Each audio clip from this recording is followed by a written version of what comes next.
Hi అండి, అందరికీ నమస్కారము. మాఘపురాణము 6వ భాగం అండి.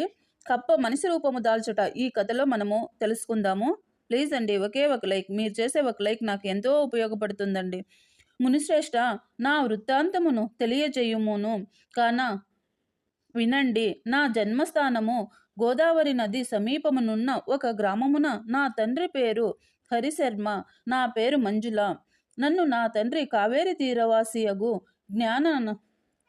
జ్ఞాననందుడను వారికిచ్చి పెండ్లి చేసెను. అతడు దైవభక్తుడు, జ్ఞాని, నిగర్వి. మాకు వివాహమైన వెంటనే అతని వెంట కాపురంనకు వెళ్ళినాను.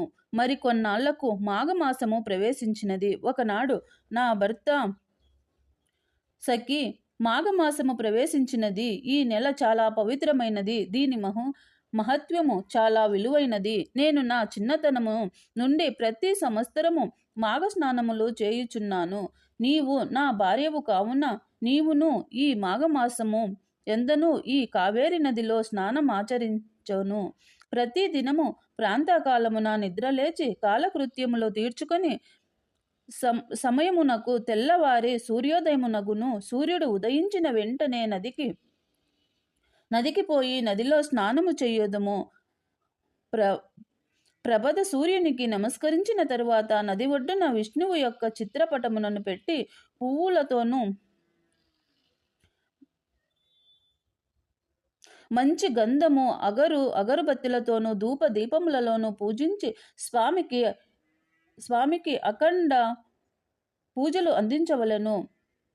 కండ చెక్కిన పట్టి బెల్లము నైవేద్యం ఇచ్చి నమస్కరింపుము. తరువాత తులసి తీర్థము లోనికి పుచ్చుకుందుము.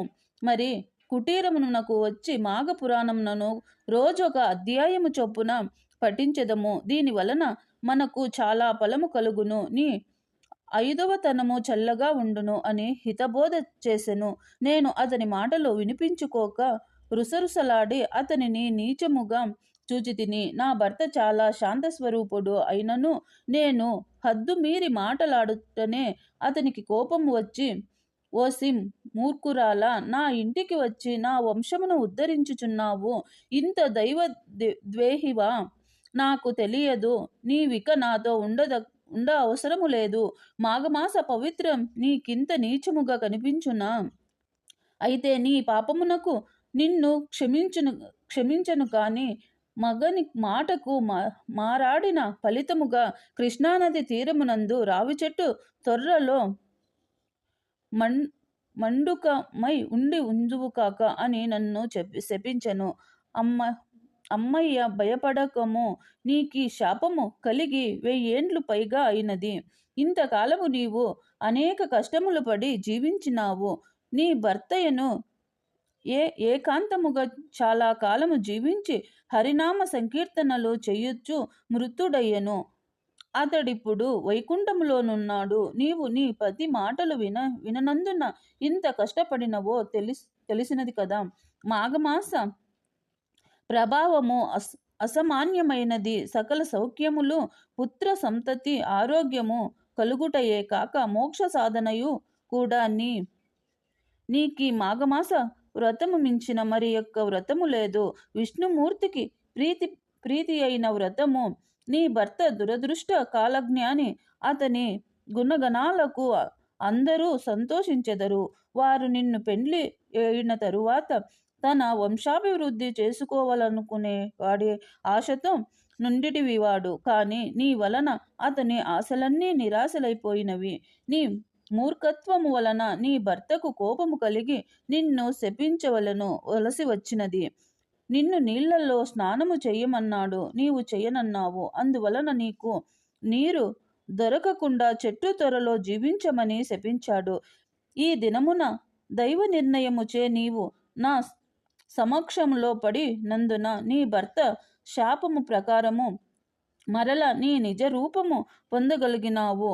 అందున ఇది మాఘమాసము, కృష్ణానది తీరము కాన మాఘమాస వ్రత సమయమున నీకన్ని విధముల అనుకూలమైన రోజు. అందుకే నీవు వెంటనే శుచి వైరము స్త్రీలు కాని పురుషులు కాని ఈ సమయములో ప్రాంతకాలమున స్నానము చేసి ఎడల విష్ణు సాన్నిధ్యమును పొందురు.